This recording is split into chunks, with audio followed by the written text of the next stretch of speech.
저는 이슬람 사람들 신앙생활에 대해서 깜짝 놀랄 때가 참 많아요. 이슬람 사람들은 라마단 기간이 되면은요, 우리 천주교 사순식하고 똑같아. 해가 떠 있는 동안 물도 입에 안 돼요. 내가 터키 그 성지순례 갔을 때 버스 기사가 이슬람 사람이었어요. 이 사람은요, 해 떠 있는 동안 입에도 안 돼. 계속 그저 코란 읽더라고. 코란 계속 뭐 마시라고 안 먹는데 자기는 모슬렘이라고. 그리고 이슬람 사람 메카를 향해서 하루에 4번 언제나 매일 아무데나 돗자리 펴놓고 절해요. 그러니까 우리 천주교는 그냥 신앙생활 진짜 거저하는 거 거저.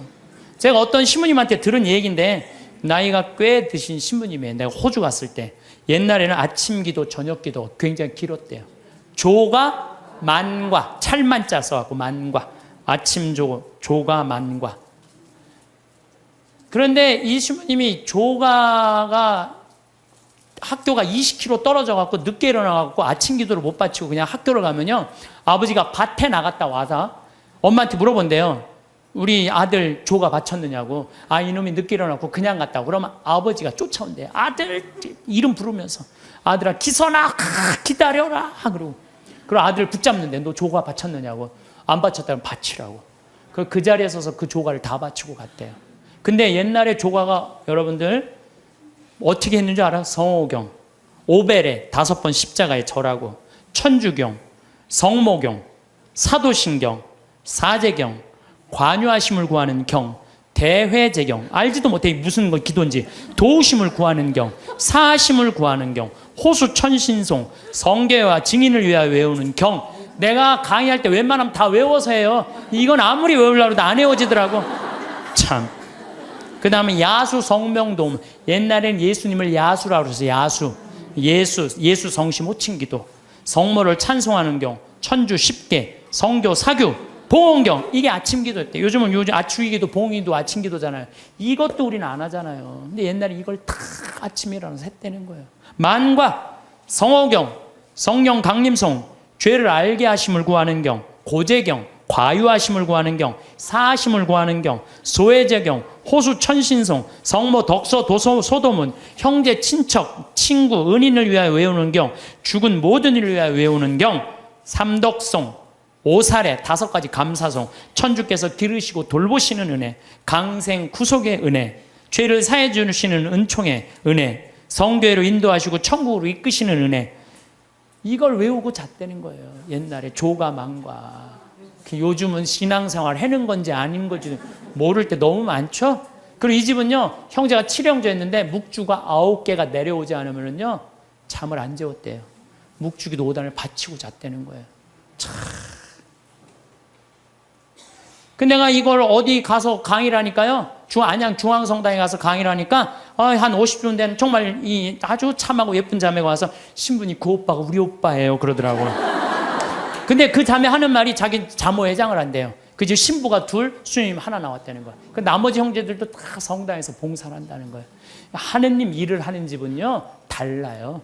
그리고 축복을요, 30배, 60배, 100배의 축복을 받아요. 하느님 일하는 집은. 하느님을 까먹고 사는 집들 있죠? 나중에 반드시 감옥에 가요. 봐요. 요즘 감옥에 가는 사람들 봐요. 아무리 잘 나가도요, 하느님 까먹고 그냥 자기만 하는 사람 반드시 가는 건 아니지만은,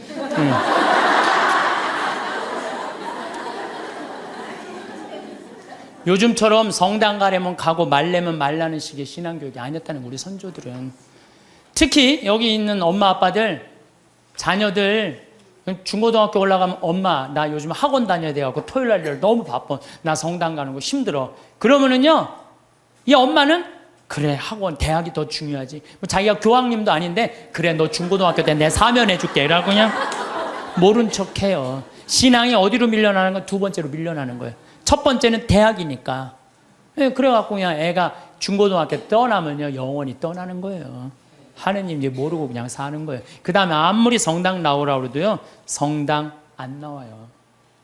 그래서 우리 성조들의 하루 일과를 하면요, 아침에 잠을 깨면서 즉시 성호를 그러면서 예수 마리아 요셉 그런대요.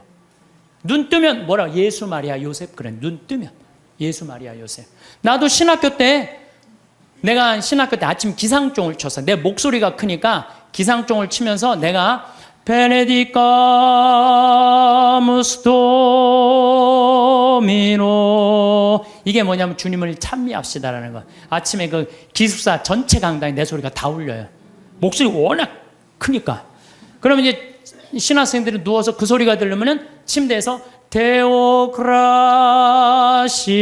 하나님께 감사합시다. 그리고 하루를 시작했다는 거예요. 그리고 우리 성도들은 예수, 마리아, 요셉 이렇게 하면서 기도가 제 마음을 주님께 드리며 구하오니 주님은 오늘 제 마음을 받아 온전히, 오늘 내 마음을 받아 하루를 온전히 받아 누려 쓰시라는 거예요. 모든 세상 만물이 제 마음을 어지럽히기를 허락지 마소서. 눈 뜨자마자 하느님 생각하면서 예수, 마리아, 요셉 그러면서, 그리고 일어나면서 십자가에 5번 절했다는 거예요.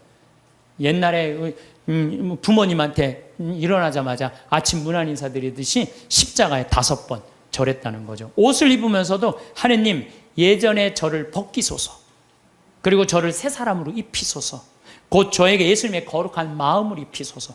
옷을 입으면서도 뭐 해달라는 거야? 예수님으로 입혀달라는 거. 옷을 입으면서도 더욱이 세수하면서 더 기가 막혀. 하느님 저는 제 육신을 씻으니 청컨대 주님은 제 영혼을 씻으시고 제 마음을 깨끗하게 하시고 제 영혼에 더러운 것을 없이 하세요. 씻으면서도 나는 육신을 씻으니 하느님은 뭘 씻어달라는 거야? 내 영혼을 씻어달라. 나는요 사실 이렇게 목욕을 좋아해요. 우리 암 환자들은 뜨거운 게 좋대요. 42도가 넘는 게.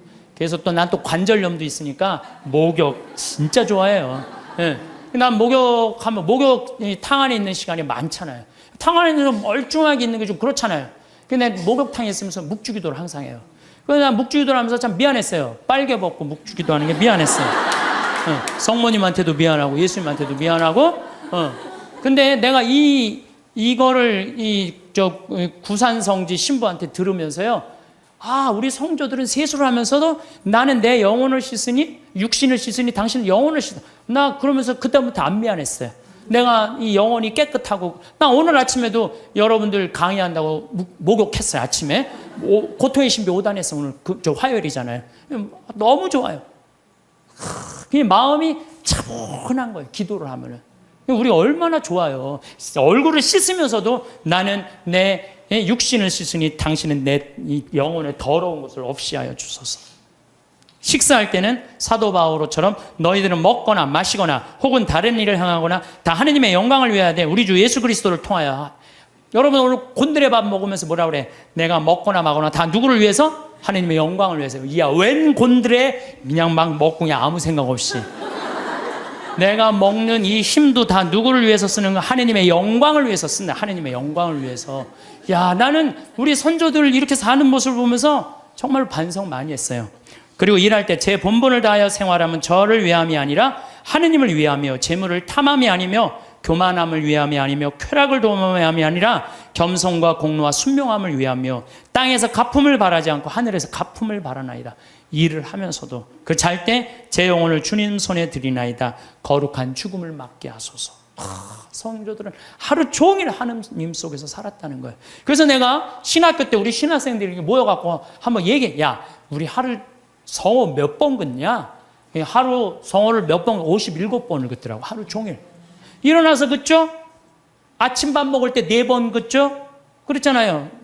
주님, 성부와 성자 성 주님 은혜로 내려주신 의식을 강복하소서. 성호 또 긋잖아요. 다 먹고 전능하신 주님을 참여합시다. 그리고 그냥 세상을 떠난 모든 교우들이 천재자비하시면 평안히 또 그 4번 긋잖아요. 밥 3끼만 먹어도 12번을 긋는 거예요. 12번. 그렇죠? 근데 우리는 어떻게 해요? 먹을 땐 긋는데도 또 먹고 나면 또 안 긋는 사람들 많아요. 예. 먹고 나면 안 긋는 사람들 많아요. 그 다음에 신학교 때 아침 성물 때 긋죠. 주가리안 노래할 때 긋죠. 강복 받을 때 긋죠. 미사할 때 긋죠. 미사할 때 복음할 때 3번 긋잖아. 조그만 거 이렇게 3번. 예, 3번. 끝날 때 이것만 해도 5번, 10번입니다. 수업 시작할 때 긋고 끝날 때 긋고.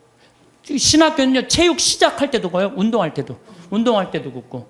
간식 먹을 때도 거. 요즘 어떤 신부님은 1,000원 이하는 긋지 말라고. 1,000원 이하도 거요. 예, 예. 1,000원 이하도 그세요. 1,000원 이하도 그셔. 예, 예. 그래갖고 정말 나는 우리 지금 500만 천주교 교우들이요, 밥 먹을 때, 그리고 지나가면서 불쌍한 사람 볼 때도 없고, 만약에 누구 교통사고 나는데 누구 피했으면 아이고 감사합니다 긋고, 그리고 여러분들 운전할 때, 탈 때 긋고, 내릴 때 감사하다고 긋고, 이것만 거도요 최소한 30번 이상은 커요. 성어를 많이 금은 글수록요, 이거 내가 누구 자식이라는 거야? 하느님의 자식이라는 거예요. 루카복음 12장 8절에 보면 내가 너희에게 말한다.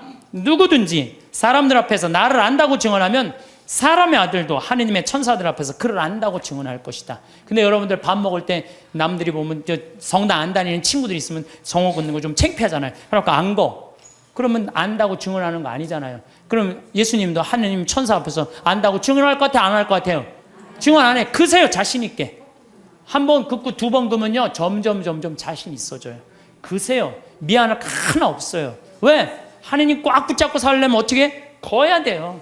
그 긋는 사람이 죽을 때 가슴에 뭐가 있는 사람들이야? 여건 있는 사람들이야. 그런 사람들 죽을 때 어떻게 주소가 씩 웃으면서 죽을 수 있는 거예요. 아, 근데 그냥 밥 먹을 때 미안하다고 안 긋고, 다른 친구들한테 창피하다고 안 긋고, 성당도 나가고, 나갈 날 안 나가고, 이런 사람 죽을 때 불안해요. 초조하게 죽는단 말이에요. 하나님 꽉 붙잡고 사시면서, 정말 여건에, 가슴 안에 있는 여건 찢지 마세요. 찢지 마시고, 꼭 간직하다가, 여러분들 언제 어느 순간에 돌아가셔도, 난 이제 어디 간다? 하나님 아버지 집에 간다. 그런 분들은 절대 죽음이 우리를 불안하게 안 한다는 거예요. 신부님, 이렇게 신앙 강요하다가는요, 우리 집 자식들 다 가출합니다. 다 가출합니다.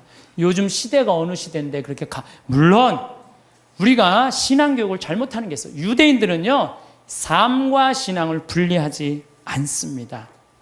제가 작년에 그 이스라엘 갔다 왔을 때 이스라엘에서 초청을 했으니까 보통 성지순례 갈 때는 성지순례 온 사람들끼리만 묶어갖고 호텔로 가잖아요. 근데 이번에는 전부 유대인들 머무르는 호텔을 다 갔어요. 근데 유대인들 머무르는 호텔도 또 완전히 오리지널 종교인들이 모이는 데가 있어요. 그래서 내가 하루는 내려가서 밥을 먹으려는데 잘못 찾아갖고 걔네들 간 데로 간 거예요. 분위기가 이상하더라. 다 머리에 이상한 거 쓰고 다른 데 앉아 있었어요. 그런데요, 제가 놀라운 장면을 봤어요.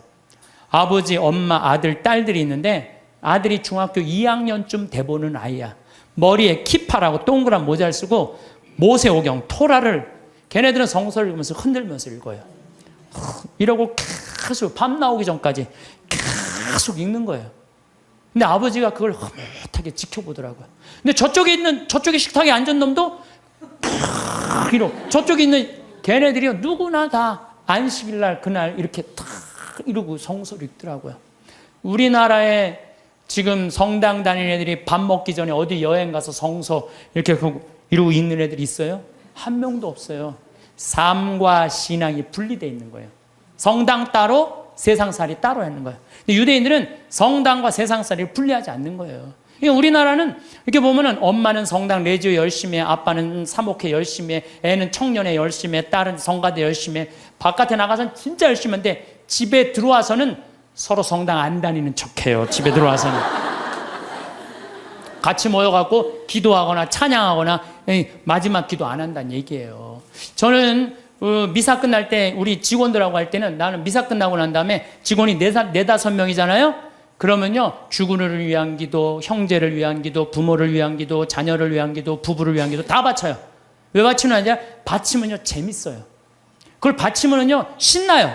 왜? 이번에는 부부를 위한 기도, 이번엔 부모를 위한, 우리 엄마 아버지, 자녀를, 나는 자식은 없지, 우리 조카를 위한, 조카 다 하면요, 기도를 우리가요, 묵상 기도도 중요하지만 염경 기도도 중요해요. 염경 기도 참 중요한 거예요. 그래서 묵상 기도, 염경 기도, 관상 기도 다 있는데 기본은 뭐야? 염경 기도예요. 이게 아무것도 아닌 것 같아도 여러분들 신앙을 굉장히 업을 시켜주는 거예요. 성서 읽는 것도 중요하죠. 그러니까 유대인들은요, 노벨상을 179명이 탔어. 179명. 우리나라 딱 한 명 탔는데. 근데 유대인이 머리가 좋을 것 같아요? 유대인이 IQ가요, 전 세계에서 26위예요. 전 세계에서 IQ 제일 좋은 나라는 우리나라예요. 2등은, IQ 1등은 홍콩, 2등은 우리나라, 3등은 북한이에요. 근데 IQ, 유대인은 평균이 95밖에 안 돼. 우리는 106인데. 제가 지난주에 어디까지 얘기를 했느냐면, 제가 위암 수술을 하고 2년이 지나서 나자렛에서 갈릴레아로 떠나는 그런 얘기를 했습니다. 제가 갈릴레아에 가보니까 예수님은, 여러분들 우리가 오해하고 있는 게 있어요. 어떤 오해를 하냐면 예수님은 활동 무대가 예루살렘이 아니에요. 예루살렘은요 3년 동안, 내가 성서에서 날짜를 계산해 보니까 3년 동안 최대로 많이 있어봤자 20일을 예루살렘에 있지 않았어요. 예수님은 3년 내내 거의 어디 있었느냐면은 갈릴레아에 있었어요. 우리가 성서에서 들은 거의 모든 내용들은 대부분이 어디서 활동하신 거냐면 갈릴레아에서 활동하신 거예요. 그래서 나자렛에서 이제 우리 손철구 목사님이라고 목사님 한 분하고 저하고 이스라엘 투어 미니스트리라고 관광청에서 초청을 한 거예요. 예수님이 가신 60km를 복원을 해놨으니 한번 걸어봐라. 이제 그리고 이제 평화방송하고 이 기독교 방송하고 저하고 우리 목사님하고 이제 갔죠. 갔는데 그 나자렛에서 시험산이라고 추락산 한 380m 정도 되는 데인데 정말로 밑에 바위가 있어요. 예수님 거기서 떨어졌으면요 그날로 끝난 거예요. 시작하자마자. 근데 그 시험산 그 바위산에 올라가 보니까요 이스라엘 평야 들어봤죠? 이스라엘 평야라는 얘기. 그 이스라엘 평야가 쫙 펼쳐져 있는데 끝에 무슨 산이 있느냐면 깔멜산이 있어요. 깔멜산. 깔멜산도 많이 들어봤죠? 깔멜회 굉장히 많잖아요. 그 깔멜산이 엘리야가 바알신 그 숭배하는 아세라 목상 쳐 부신대요. 부시고 난 다음에 아합왕한테 언제 비가 오느냐, 3년 동안 빈님이 오시지 않았고 언제 오느냐, 좀만 기다려 보십시오. 종한테 가봐라. 저기 지중해 올라오느냐, 가봐라. 올라오느냐 그래갖고 7번째 가니까 손바닥 많은 게 올라옵니다. 그러니까 아합왕한테 뭐라 그래? 병거를 타고 빨리 가라 그러잖아요. 그 이스라엘 평야가 그 시험산에 가보면 쫙 펼쳐져 있어요. 그러니까 예수님이 이렇게 자란 동네 나자렛은요 성서의 내용이 다 펼쳐져 있는데, 앞에는 나인이란 동네. 나인이란 동네는 뭐예요? 과부의 아들 살리는. 그냥 과부의 아들이 죽어가니까 예수님은 그 동네 사람이니까 불쌍해갖고 살려주고. 그러니까 거기 나자렛에 가보니까요 성서가 꾸며낸 얘기가 아니고 그냥 현장에서 그냥 들리는 거야. 나하고 우리 손철구 목사님이 완전 제자가 된 기분이야. 제자가 된 기분. 그래갖고 그냥 예수님이 이제 쫙 펼쳐서 가자. 이제 나도 이제 제자들처럼 예수님 따라간 거죠. 갈릴레아 호수까지. 그런데 가다가 보니까 60km 내내 무슨 꽃만 있느냐면은 우리 여러분들 유채꽃 알죠? 유채꽃 같은 노란 겨장꽃이 65km 내내 길에 못밖에 없어. 겨자꽃밖에 없는 거야. 겨자. 근데 예수님이 본 꽃이라고는 겨자꽃밖에 본 게 없어요. 그러니까 제자들한테 비유로 할 얘기는 못밖에 없어. 겨자 얘기밖에 할 게 없는 거야. 겨자. 그러니까 성서에 뭐라 그래? 겨자 씨는 어떤 씨앗보다도 작지만 자라면 어떤 풀보다도 커져서 나무가 되고 하늘의 새들이 와서, 제가 재보니까 3m가 넘어요. 그 유채꽃 같은 게 쫙 새들이 그냥 나하고 목사님하고 들어가 봐갖고 정말로 뭔가 깃드냐 그랬더니 새들이 와갖고 하고요. 성서가요 그냥 전한 얘기가 아니에요. 현장에 있는 그 얘기를 그대로 한 거예요. 그랬더니 뭐라 그래요? 나는 내가 강의할 때 핸드폰으로도 한 번도 신경질을 부린 적이 없어. 내가 네. 한 번은 여기 내 앞에 강의를 들으러 오신 분이에요. 강의를 들으러 오신 분인데 핸드폰이 울리더라고요. 근데 내가 그날따라 그분이 마음이 딱 너무 예쁘게 생겨갖고, 나도 이쁜 여자한테 약해요. 할머니인데 너무 예쁘게 생겼어. 걱정하지 마시라고. 나도 어떨 때 강의하다 보면 내 바지에서 핸드폰이 울린다고. 걱정하지 마시라고. 근데 그분이 내 책 사인 받으러 사무실에 내려왔는데요, 그분이 내 강의를 듣고 개종을 한 거예요. 예비자 교리를 나가는 거예요. 근데 내가 그 자리에서 혼을 냈으면 대전에서부터 오셨다는데 얼마나 상처를 입었겠어요. 사람이요 말 한마디에요 사람을 살리기도 하고 죽이기도 하는 거예요. 근데 그날따라 왠지 위로를 하고 싶더라고. 걱정하지 말라고. 나는 내 강의 때 핸드폰을 한 번도 신경질 안 부려요. 까먹을 수도 있는 거지 뭐 그걸 갖고 신경질을 부려. 그러니까 마태복음 17장 20절에 이런 얘기가 나와요. 너희가 겨자씨 한 알만한 믿음이라도 있으면 이 산도로 여기서 저기로 옮겨가라 하더라도 그대로 옮겨갈 것이다. 그러니까 예수님이 그냥 본 거라고 못 뺄 게 없어? 겨자꽃밖에 본 게 없냐. 그러니까 비유로 겨자꽃.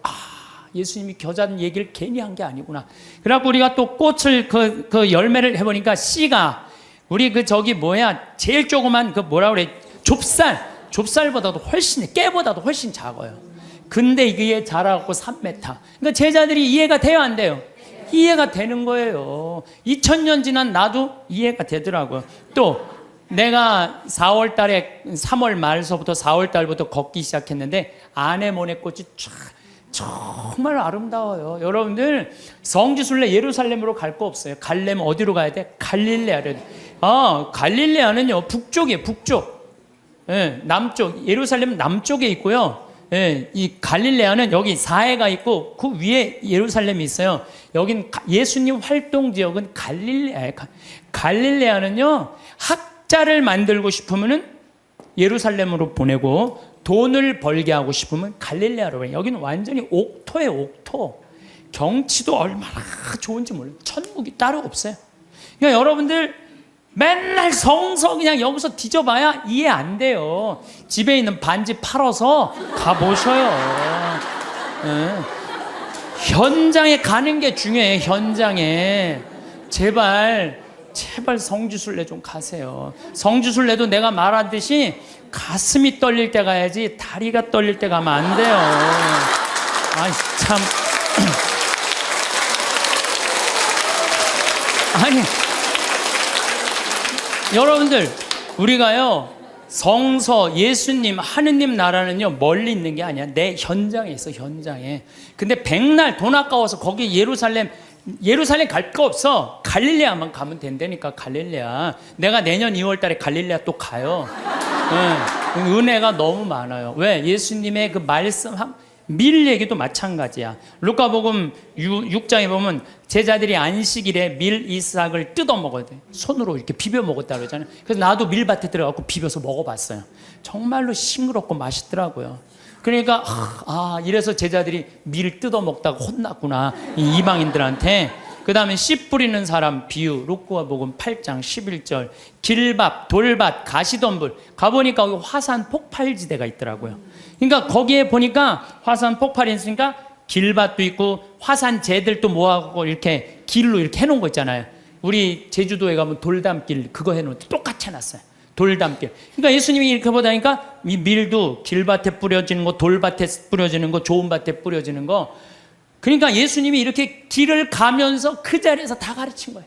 그 있는 장소를 그대로 보고. 완전히 내가 제자들, 나는 주님과 나는 함께 걸어가며 지나간 이를 속삭입니다. 손을 맞잡고 친구들을 따라 친구가 되어 걸어갑니다. 손을 맞잡고 산과 들을 따라 친구가 되어 걸어갑니다. 이게 아주 성서에 나오는 성가랑 그대로 주님 손을 맞잡고 산과 들을 걸어가는 거야. 참 좋더라고요. 정말로. 그런데 더 기가 막힌 건 예수님은 넓은 길로 안 다니셨어요. 왜 넓은 길로 안 다니면 넓은 길은 로마 사람들이 깔아놓은 거야. 로마가 예수님 탄생 57년에 유대를 정복해요. 예수님 탄생하기 57년 전에 이미 로마 사람들이 유대를 정복해갖고 넓은 길을 깔아놓은 거야. 그러니까 유대인들은 로마 길로 안 다녔어. 다니면 세금을 내야 되고. 예수님은 산골짜기 길만, 좁은 길로만 다녔어요. 그래서 예수님이 넓은 길 알레르기가 있어. 넓은 길 알레르기.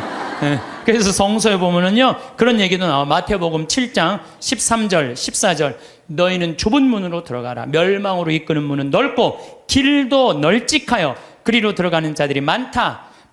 생명으로 이끄는 문은 얼마나 좁고 그 길은 또 얼마나 비좁은지, 그리고 찾아드는 이들이 적다.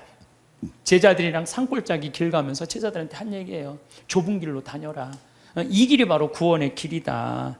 그 다음에 또 다볼산에 가보니까요, 정말로 예수님이 다볼산 이렇게 거룩한 변모한 데 아니에요?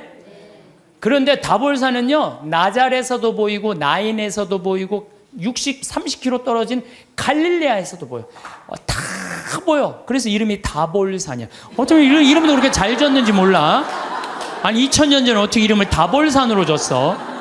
다볼산이 588m예요. 그런데 제가 말하는 300m, 500m는 갈릴레아는 거의 평지예요. 이스라엘 평야의 산만 속 솟고 이렇게 돼 있어요. 다볼산만 딱 뻘쭘하게 서 있더라고요. 맨 꼭대기에 갖고 예수님이 거룩한 변마니까 다 보이는 데가 갖고 거룩한 변마. 그러니까 예수님이 다볼산에서 이렇게 변하셨구나. 참 좋더라고요. 그래갖고 이제 60km를 계속 걷는데 문제는 내가 그래도 위암 수술한 사람이잖아요. 하루에 10km씩 걷는데 자는데 배가 너무 아픈 거예요. 자는데 계속. 그래서 새벽 4시까지 잠을 못 자는 거예요. 다음날 또 일어나고 또 걷고. 근데 뭐 배 아픈 게 중요한 게 아니야. 걷는데 그냥 너무 좋은 거예요. 목사님이 또 너무 순수하세요. 개신교 제자, 천주교 제자 둘이서 손잡고 가는데 말이 얼마나 잘 통하는지 몰라. 원래 서로 말 안 통하잖아요. 근데 너무 잘 통하는 거예요, 목사님하고. 그런데 이제 어느 정도 도착을 했는데 나자렛이 아래쪽에 있어요. 이렇게 걸어 올라가는 거예요, 북쪽으로. 근데 거의 다 갈릴레아 호수가 막 보이더라고요. 근데 거기에 막달레나라는 지방에를 도착한 거예요. 막달레나라는 지방에 막달레나 많이 어서 듣던 얘기 아니에요? 네. 막달레나 마리아. 그렇죠. 근데 2000년 동안 막달레나라는 지명이 없어졌대요. 그 막달레나라 성서에는 막달레나가 있었는데 막상 학자들이 찾아가봐도 막달레나가 없는 거야. 그 위에 팔레스타인들이 사는 막달라라는 동네가 사는데 거긴 성서에 나오는 거하고 틀린 거예요. 그런데 한 5년 전에 멕시코의 과달루페 이 수도원에서 갈릴레아 땅을 산 거야. 호숫가 옆에. 땅을 사갖고 이제 거기다 피정집을 짓는다고 땅을 파는데 동네가 하나 나온 거예요. 근데 그 동네를 파다 보니까 막달레나라는 지명이 나온 거예요. 그러니까 예수님이 쫙 가다가 여기가 가파르나움이니까 여기 지나갈 수밖에 없거든요. 이 막달레나 가는데 막달레나의 마리아는요, 물론 성서에 막이 들린 여자 여러 가지 이 얘기가 많이 나오는데 진짜로는 갈릴레아 호수에서 물고기를 잡으면 이 물고기를 잡아서 염장 소금에 절여갖고 수출하던 여자예요. 부자예요, 부자. 수산나, 요한나, 저기 헤로드의 그 집사, 쿠차의 아내, 요한나, 수산나들이 막달레나가 예수님을 뒤에서 재정적으로 도왔다고 성서에 나와요. 내가 또 찾아놨지 또. 성서에 나와요. 루카복음 8장 1절에 보면 막달레나 마리아와 헤로드의 집사 쿠자스의 아내 요한나, 수산나가 예수님을 도왔다는 거, 재정적으로. 그러니까 막달레나 여자가 여기서 돈을 많던 여자예요. 마리아가. 그러니까 예수님을 도운 거예요. 그래갖고 우리 또 이제 관광청에서 초청을 했으니까 거기 안 보여주더라고요. 개발을 하는데. 근데 우리는 들여다 보여주더라고요. 그 염장한 다 있는 거 그대로. 그러니까 막달레나 여자 마리아도 그냥 꾸며낸 여자가 아니에요. 끝까지 예수님을 도왔던 여자죠. 요한나, 수산, 초대 성모 회원 3명. 초대 성모 회원 3명 딱. 이 성서 보니까요, 너무 좋더라고요. 그래서 여러분들 현장에 가서 봐야 돼요. 맨날 방에 앉아갖고 예수님이 있는 거야, 없는 거야, 예수님이 온 거야, 안 온, 그 소용없어요. 역사의 현장에 가서 봐야지 살아계신 예수님을 만날 수 있는 거예요. 살아계신. 근데 이제 내가 어디에 도착을 했느냐면은 예수님 산상설교에 도착을 했어요. 산상설교 이제 도착을 해갖고 이제 저 목사님하고 나오고, 아니 목사님 여기서 5,000명도 먹였대는데 그 많은 사람들한테 어떻게 마이크도 없는데 옛날에 그렇게 설교를 해? 뻥 아니냐? 근데 거기가 이렇게 언덕이 돼 있는 거, 이렇게 언덕이. 그래서 목사님하고 나하고 해보자 그래갖고 100m 정도 떨어져 갖고 내가 아래서 목사님 내 말 들려요? 그런데 들려. 근데 너무 정확하게 들리는 거예요. 이게 언덕에, 우리처럼 나무가 많으면요 중간에 말이 막히는데 거기 나무가 없잖아요. 그대로 평지 언덕인데 한마디에 그냥 뻥뻥 다 들리더라고요. 그래서 거기서 예수님이 산상설, 진복, 팔단, 행복 선언한대잖아요. 그 목사님이 거기까지는 좋았는데 갑자기 신부님 우리 기도하자는 거예요. 당황스럽더라고. 신나게 뭐 놀다가 무슨 기도야. 기도하자고. 그래서 그럼 하자고. 목사님이 저보다 나이가 좀 많으셨어요. 근데 갑자기 무릎을 꿇더니 목사님이 1분도 안 돼서 통성 기도를 하는 거야. 아버지 이러면서 당황스럽더라고요. 아니 우리 신부들이 뭐 아버지 통성기도 해본 나는 한 번도 없거든요. 통성기도를 해본 적이 평생 살면서 통성기도를. 근데 1분 만에 목사님이 아버지 감사합니다 그러는데 나는 이렇게 옆에 앉아갖고 이걸 어떻게 해야 되나, 내가 같이 통성기도를 해야 되나. 근데 뭐 이게 눈물이 나와야지 통성기도를 하잖아. 5분 동안 빨리 끝내시겠지. 5분 동안 계속 하시는 거예요. 기도를. 끝날 것 같지가 않은 거야, 내가 보기엔. 근데 옆에서 너무 애절하게 기도를 하니까요, 나도 이거 열심히 해야 되나 보다 이런 생각이 들어갖고, 목사님은 가슴으로 기도하지만 나는 머리로 기도하잖아요. 그래서 예수님 감사합니다. 내가 수술하고 이렇게 이 당신 길을 걸으니까 너무 행복하다고. 그 나자렛에서부터 다볼산 지나고 뭐 가나 나인 뭐 이런 거 지나면서 밀반 뭐 겨자 뭐 그다음에 예수님 여기 막 가시관한 그 사과, 그게 그렇게 아프더라고 해보니까. 그런 거 하는데 옆에서는 계속 아버지 그러면 막 그냥 분위기가 그냥 이상한 거예요, 분위기가. 근데 나도 그렇게 기도를 한 5분 10분 하는데 머리끝부터 뜨거워지기 시작하는 거야. 머리끝부터 막 뜨거워지는데 배가 막 뜨거운 거예요. 그래갖고 이렇게 배가 왜 뜨거우죠? 그리고 한 30분 동안은 계속 그냥 아버지하고 통성기도 옆에선 완전히 하느님 왜 그러죠? 이 배가 왜 이렇게 뜨겁죠? 그런데요, 그거 기도가 끝났는데 그날 이제 호텔에 가서 잠을 자는데요, 2년 만에 처음으로 한 번도 배 안 아프게 아침 밤 한 9시부터 다음날 6시까지 그대로 잔 거예요. 다음날 일어났는데 내가 2년 동안 맨날 밤마다 배가 이렇게 찢어지듯이 아팠는데 안 아프고 일어난 거예요. 가만히 있어봐. 내가 어젯밤에 한 번도 배가 안 아팠는데 이상하다. 그날 이후부터 오늘 딱 거의 1년이 지났는데 한 번도 배가 안 아픈 거예요. 여러분들, 아니 이게 너무 신기한 거예요. 왜 신기하냐면은 그날 막 배가 막 뜨거운 게 느껴졌거든. 막 내 CD 듣고 막 온몸이 뜨거워진다 그래. 발가락에 감각 걸린 우리 음악 선생님처럼 그날 막 온몸이 뜨거웠더니 배가 막 뜨거운 거야. 그날부터 하나도 안 아픈 거예요.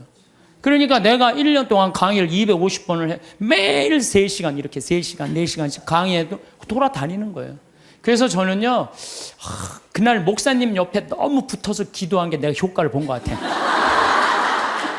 하느님이 쐈는데, 목사님한테 쐈는데 이게 내가 너무 붙어 있어갖고 잘못 맞으라고 나한테 온 거야, 나한테.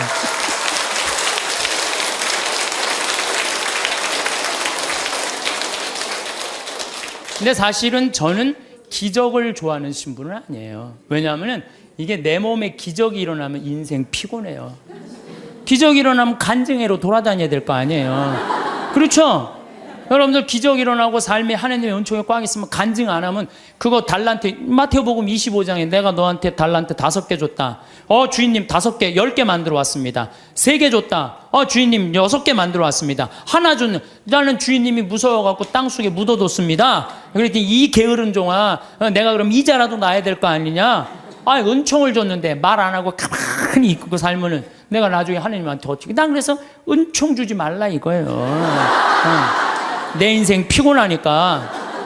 제가 파티마 성모님 그 성지에 가서도, 파티마가 아니라 누르도 가서도 내가 이렇게 침수하잖아요. 내가 성모님한테 기도했어요. 제발 내 몸에 기적 일으키지 말라고.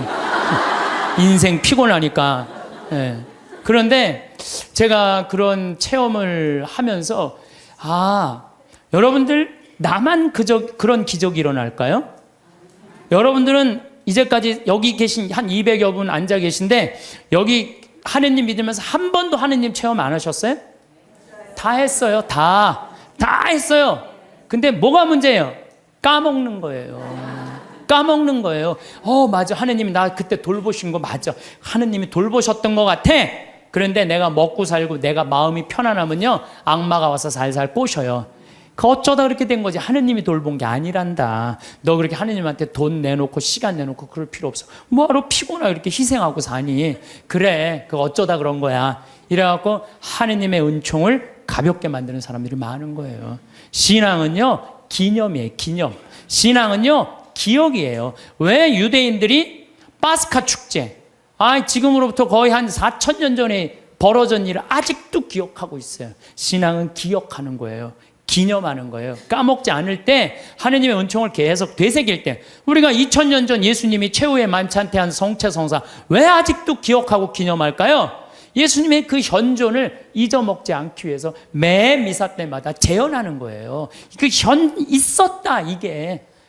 오늘도 일어나고 있는 일이다. 그게 바로 신앙이에요. 그래서 신앙은요, 계속 기억하고 감사하고 찬양하고 기념하는 게 신앙이에요. 그래서 저는 이렇게 1년, 이렇게 이제 수술한 지 3년이 지났어요. 약간 덤핑 증후군이라는 건 있어요. 그 구운 고기 먹으면은요, 약간 설사도 있고 좀 그래요. 근데 그거 구운 고기만 안 먹고 삶은 고기만 먹으면은 아주 편안해요. 정말로 얼마나 감사한지 몰라요. 옛날에 내가 한 20년 전에 위 내시경 수술 검사 안 했을 땐, 그때 내가 태어났다면 나 벌써 죽었어요. 근데 요즘은 그냥 위 내시경이하고 좀만 있어도 암 다 찾아내잖아요. 그래서 옛날에는 벌써 죽었는데 의술이 발달하니까 안 죽는 거예요. 더욱이 이렇게 은총을 받아서 이렇게 건강하게 회복을 하니까 내가 어떻게 살아야 돼? 감사하면서 사는 거예요. 그래서 사는 게 저는 너무 즐거워요. 저는 여러분들 아까 식사하시고 여기 나가서 이렇게 보시면은 앞에 강 멋있어 안 멋있어요? 구름 어때요? 기가 막히죠? 내가 하는 말이 그래요. 내 정원이다. 내 정원에는 물이 항상 이렇게, 물이 흘러도 그냥 물이 흘러, 강물이 흘러잖아요. 정원. 그 앞에 정원은 산이, 구름. 이게 생명을 즐길 줄 알면요, 인생이 너무너무 즐거워요.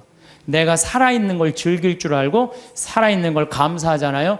얼마나 행복한지 몰라요. 이게 5억짜리다, 5억짜리. 5억짜리다 이런 생각을 하면은요, 내가 지금 건강한 거요, 여기 지금 걸어서 버스 타고 오신 분들 너무 감사해요. 나는 지난주에 그 부촌에서 온 몸이 안 좋은 그 남자애 참 잘생겼어요. 그런데 어머니 아버지도 너무너무 참 열심하고, 아버지가 공무원이셨는데 은퇴를 미리 신청을 했대요. 아이들이 둘이 더 건강이 안 좋으니까 내가 이 아이들이 더 중요하다고. 내가 이렇게 보면서 그 아이한테 그랬어. 야, 넌 어쩜 이렇게 얼굴이 부처님 반쪽같이 잘생겼냐? 그랬더니 그 친구가 자기 고개도 못 가누는 아이가 이런 말을 하더라고. 신부님, 내가 얼굴은 좀 된다고. 여러분들, 휠체어를 타고 아버지가 고개를 못 가눠갖고 뒤에다 목을 대주고 있는데, 그 상태에서도 농담을 하고, 내 강론을 들으면서 엄마 아빠한테 맨날 가르친대요. 신부님이 그렇게 하면 안 된다고 그러지 않았느냐. 그러면서 그 기쁨이 있는 아이를 보면서 제가, 우리 직원들이요, 너무너무 감동받았다는 거예요. 근데 건강한 우리가 매일 짜증 부리고 신경질 부리고 까먹고 하느님 은총 이렇게 주시는 저 빈님이 오시는 것도 올 때마다 감사합니다. 280억 내려주셔서 감사합니다. 이렇게 감사하고 사는 사람은, 그런 사람들이 바로 신앙으로 사는 분들인 거죠. 성당 문을 나서는 순간 우리는 어떤 사람이 되어 있을까요? 방금 전까지 무릎 꿇고 기도하던 그 마음이 주차장에 도착하면 어느새 다른 곳으로 향하고 있습니다. 라디오 뉴스가 들려주는 세상 이야기에 마음이 분주해지고, 집에 돌아와서는 오늘 해야 할 일들을 떠올리며 또다시 바쁜 마음으로 돌아갑니다. 미사 시간에 느꼈던 평화와 감사는 언제 그랬냐는 듯 희미해지고, 우리는 다시 일상의 무게 속으로 걸어 들어갑니다. 이것이 우리가 살아가는 모습입니다. 성당과 집이 분리되어 있고 기도와 일상이 따로 움직이고 있습니다. 더 안타까운 것은 한때 우리를 뜨겁게 했던 은혜마저 시간이 지나면 잊혀진다는 사실입니다. 병원 침대에서 간절히 기도하던 그 순간 건강을 되찾았을 때의 감격을 기억하시나요? 힘든 시기를 지나 다시 평온한 날들이 찾아왔을 때 느꼈던 안도감을 떠올려 보십시오. 그런 순간들이 분명히 있었습니다. 하지만 그 기억은 시간이 지나면 흐릿해지고 우리는 또다시 불평하고 걱정하며 살아갑니다. 건강했던 것도 당연하게 여기고 평온한 날들도 그저 평범한 일상으로만 받아들입니다. 이것이 우리 신앙이 겪는 또 하나의 어려움입니다. 받은 것을 잊어버리는 것입니다. 그렇다면 우리는 어떻게 이 문제를 풀어갈 수 있을까요? 먼저 잊어버리는 마음을 어떻게 다시 일깨울 수 있는지부터 살펴보겠습니다. 신앙의 핵심은 기억하는 것입니다. 하느님께서 우리에게 베푸신 은혜를 끊임없이 되새기고 그것을 마음속에 새기는 것입니다. 우리의 신앙은 바로 이 기억에서부터 출발합니다. 지나온 모든 순간에 함께 하셨던 그분의 손길을 잊지 않는 것입니다. 기억이야말로 감사의 뿌리이기 때문입니다. 우리가 무언가를 잊어버린다는 것은 단순히 머릿속에서 사라진다는 의미가 아닙니다. 그것은 마음속에서 그 가치가 사라진다는 뜻입니다. 건강을 잃었을 때는 그토록 간절히 원하던 것인데 막상 건강해지면 그 소중함을 느끼지 못합니다. 평화로운 하루가 얼마나 큰 선물인지 힘든 시기를 지나고 나서야 알게 되지만 그 평화가 계속되면 우리는 다시 불평을 시작합니다. 이것이 인간의 연약함입니다. 하지만 바로 이 연약함을 아시기에 하느님께서는 우리에게 기억하라고 거듭 마음속으로 말씀하시는 것입니다. 기억한다는 것은 과거에 머무는 것이 아닙니다. 과거의 은혜를 떠올리며 지금 이 순간을 다시 보는 것입니다. 지금 내가 숨을 쉬고 있다는 것 자체가 얼마나 큰 은총인지 깨닫는 것입니다. 아침에 눈을 뜨고 창밖의 햇살을 볼 수 있다는 것, 식탁에 앉아 밥을 먹을 수 있다는 것, 사랑하는 사람과 이야기를 나눌 수 있다는 것, 이 모든 것이 당연한 것이 아니라 하느님께서 주신 선물임을 기억할 때 우리의 하루는 달라집니다. 감사는 특별한 일이 생겼을 때만 하는 것이 아닙니다. 오히려 평범해 보이는 일상 속에서 하느님의 손길을 발견하는 것이 진정한 감사입니다. 지금 이 글을 읽고 계신 여러분은 눈이 보입니다. 글자를 읽을 수 있습니다. 생각할 수 있고 느낄 수 있습니다. 이것들이 모두 얼마나 큰 선물인지 우리는 잊고 살아갑니다.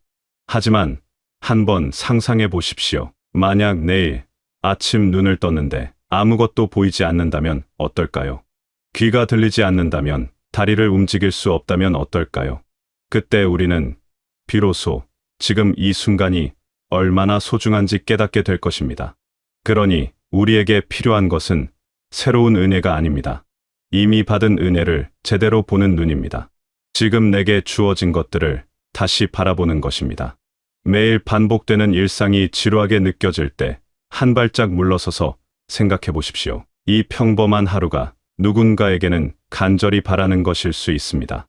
병상에 누워있는 이에게는 자유롭게 걷는 것이 소원이고, 외로움에 지친 이에게는 따뜻한 가족이 있는 것이 꿈입니다. 우리가 당연하게 여기는 것들이 사실은 얼마나 큰 축복인지 깨달을 때 감사는 저절로 흘러나옵니다.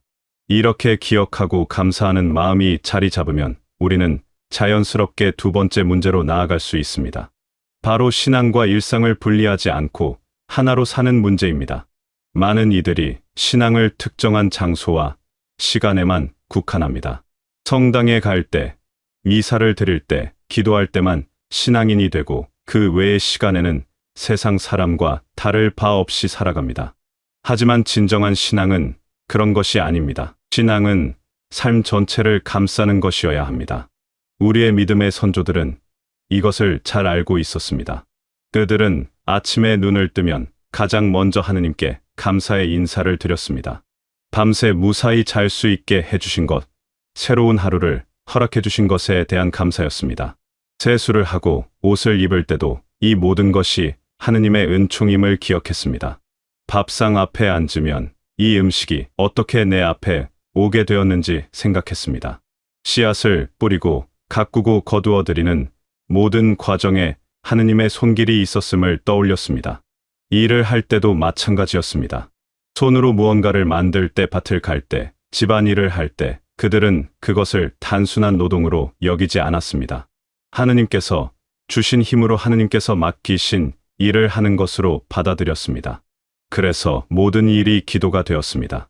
손을 움직이는 것이 곧 하느님께 드리는 봉헌이었고, 땀 흘려 일하는 것이 살아있는 예배였습니다. 이것이 바로 신앙과 일상이 하나 된 삶입니다. 현대를 살아가는 우리도 이런 삶을 살 수 있습니다. 아침에 일어나 세수를 할 때 오늘도 깨끗한 물이 있음에 감사할 수 있습니다. 식사를 할 때 이 음식이 내 앞에 오기까지 수고한 모든 이들과 자연의 은혜를 생각할 수 있습니다. 집안을 정리할 때 이 공간에서 안전하게 살 수 있음에 감사할 수 있습니다. 산책을 나갈 때 걸을 수 있는 다리가 있음에 푸른 나무와 맑은 하늘을 볼 수 있음에 감사할 수 있습니다. 이렇게 살아가려면 특별한 무언가가 필요한 것이 아닙니다. 다만 지금 하고 있는 일에 조금 더 깨어 있으면 됩니다. 습관처럼 반복하던 일상의 행위들을 의식하며 하는 것입니다. 설거지를 하면서도 이 따뜻한 물, 이 깨끗한 그릇들, 이 모든 것이 선물임을 느낄 수 있습니다. 빨래를 하면서도 입을 옷이 있다는 것, 깨끗하게 빨 수 있는 환경이 있다는 것에 감사할 수 있습니다. 청소를 하면서도 내가 머물 집이 있다는 것, 정리할 물건들이 있다는 것에 고마움을 느낄 수 있습니다. 이런 마음으로 하루를 살아가면 모든 순간이 거룩해집니다. 성당 안에서만 거룩한 것이 아니라 집도 거룩한 공간이 되고 부엌도 기도의 장소가 됩니다. 밥을 짓는 것이 미사 봉헌과 다르지 않고 설거지하는 것이 제대를 닦는 것과 같아집니다. 왜냐하면 그 모든 것을 하느님께 드리는 마음으로 하기 때문입니다. 이것이 바로 성당과 집이 하나가 되는 길이고 신앙과 일상이 분리되지 않는 삶입니다. 물론 이렇게 사는 것이 쉽지만은 않습니다. 우리는 금방 잊어버립니다. 아침에 감사하며 일어났다가도 점심때쯤 되면 짜증이 나기도 합니다. 기도하는 마음으로 일을 시작했다가도 어느새 불평하는 마음이 올라오기도 합니다. 하지만 괜찮습니다. 중요한 것은 완벽하게 사는 것이 아니라 계속해서 돌아오는 것입니다. 잊어버렸다면 다시 기억하면 됩니다. 분리되었다면 다시 하나로 모으면 됩니다. 이것이 신앙생활입니다. 넘어지지 않는 것이 아니라 넘어져도 다시 일어나는 것입니다. 잊지 않는 것이 아니라 잊어버려도 다시 기억하는 것입니다. 그 과정을 반복하면서 우리는 조금씩 성장합니다. 처음에는 하루에 한 번 감사하던 것이 2번, 3번으로 늘어나고 처음에는 한 가지 일에만 집중하던 것이 여러 일로 확장됩니다. 이렇게 천천히 조금씩 우리의 삶 전체가 기도로 채워지고 감사로 물들어갑니다. 그리고 신기한 일이 벌어집니다. 과거의 은혜를 기억하며 감사하는 마음으로 오늘을 살아가면 오늘 또한 감사의 제목으로 가득 차게 됩니다. 아침에 눈 뜬 것에 감사하며 하루를 시작하면 그날 하루 동안 만나는 작은 일들도 새롭게 보입니다. 평범한 식사가 특별한 선물로 느껴지고 익숙한 풍경이 아름다운 축복으로 다가옵니다. 그렇게 오늘이 감사로 채워지면 내일 아침에도 감사하며 일어나게 됩니다. 어제의 감사가 오늘의 감사를 낳고 오늘의 감사가 내일의 감사로 이어집니다. 이것이 바로 기억과 일상이 만나는 지점입니다. 과거에 받은 은혜를 기억하는 것은 과거에 머무는 것이 아니라 현재를 풍요롭게 만드는 것입니다. 그리고 현재를 감사하며 사는 것은 미래에도 기억할 새로운 은혜를 쌓아가는 것입니다. 이렇게 과거와 현재와 미래가 감사로 연결될 때 우리의 삶은 하나의 긴 기도가 됩니다. 시작도 없고 끝도 없는 끊임없는 감사의 기도가 됩니다. 그러니 오늘부터 작은 것 하나라도 시작해 보십시오. 아침에 눈을 뜨면 감사하다는 말을 속으로라도 해보십시오. 밥을 먹기 전에 잠시 멈춰 서서 이 음식에 담긴 은혜를 생각해 보십시오. 밤에 잠자리에 들 때 오늘 하루 받은 크고 작은 선물들을 떠올려 보십시오. 이렇게 하루에 몇 번이라도 의식적으로 감사하고 기억하는 시간을 가져보십시오. 그리고 일상의 작은 일들을 하면서도 그것이 단순한 일이 아니라 하느님과 함께하는 시간임을 기억해 보십시오. 설거지를 할 때, 청소를 할 때, 산책을 할 때, 그 순간에 온전히 머물면서 하느님께서 함께하심을 느껴보십시오. 처음에는 어색하고 부자연스러울 수 있습니다. 하지만 계속하다 보면 점점 자연스러워집니다. 그리고 어느 순간 깨닫게 될 것입니다. 신앙과 일상이 더 이상 둘이 아니라 하나라는 것을 말입니다. 가끔은 이런 생각이 들 수도 있습니다. 내가 이렇게 작은 일들에 감사하며 산다고 해서 무엇이 달라질까? 세상은 여전히 복잡하고 어려운 일들은 계속 찾아옵니다. 하지만 달라지는 것은 세상이 아니라 바로 우리 자신입니다. 같은 상황을 바라보는 눈이 달라지고 같은 일을 받아들이는 마음이 달라집니다. 문제가 사라지는 것은 아니지만 그 문제를 대하는 우리의 태도가 바뀝니다. 감사하는 마음으로 사는 사람은 어려움 속에서도 희망을 발견합니다. 고통 속에서도 의미를 찾습니다. 왜냐하면 그는 하느님께서 언제나 함께 하신다는 것을 알기 때문입니다. 과거에도 어려움이 있었지만 하느님께서 함께 하셨고 지금도 힘들지만 하느님께서 떠나지 않으셨으며 앞으로도 그럴 것임을 믿기 때문입니다. 이 믿음이 우리를 지탱하는 힘이 됩니다. 무엇보다 중요한 것은 이런 삶이 혼자만의 힘으로는 불가능하다는 사실을 인정하는 것입니다. 우리는 연약합니다. 쉽게 잊어버리고 쉽게 흔들립니다. 그래서 더욱 하느님의 도움이 필요합니다. 매 순간 하느님께 의지하며 살아가는 것입니다. 기억하기 위해 하느님께 기도하고 일상에서 깨어있기 위해 하느님의 도움을 청하는 것입니다. 그렇게 하느님과 함께 걸어갈 때 우리는 조금씩 변화해갑니다. 성당 문을 나설 때 신앙을 두고 나오는 것이 아니라 신앙을 가지고 나가는 것입니다. 그리고 집에 돌아와서도 장을 보러 갈 때도 길을 걸을 때도 그 신앙이 우리와 함께 숨쉬고 있습니다. 과거에 받은 은혜가 현재의 감사로 이어지고 그 감사가 내일의 희망이 됩니다. 이렇게 기억과 일상이 하나 될 때 우리의 신앙은 비로소 온전해집니다. 지금 이 순간에도 여러분은 하느님의 사랑 안에 있습니다. 숨을 쉬는 것도 생각하는 것도 느끼는 것도 모두 그분께서 주신 선물입니다. 그것을 기억하십시오. 그리고 그 기억을 바탕으로 오늘 하루를 살아가십시오. 설거지를 하든 청소를 하든 산책을 하든 그 모든 순간이 하느님과 함께하는 거룩한 시간임을 잊지 마십시오. 그렇게 하루하루를 살아가다 보면 어느새 여러분의 삶 전체가 아름다운 기도가 되어 있을 것입니다. 그리고 그 기도 속에서 평화와 기쁨을 발견하게 되시길 바라겠습니다.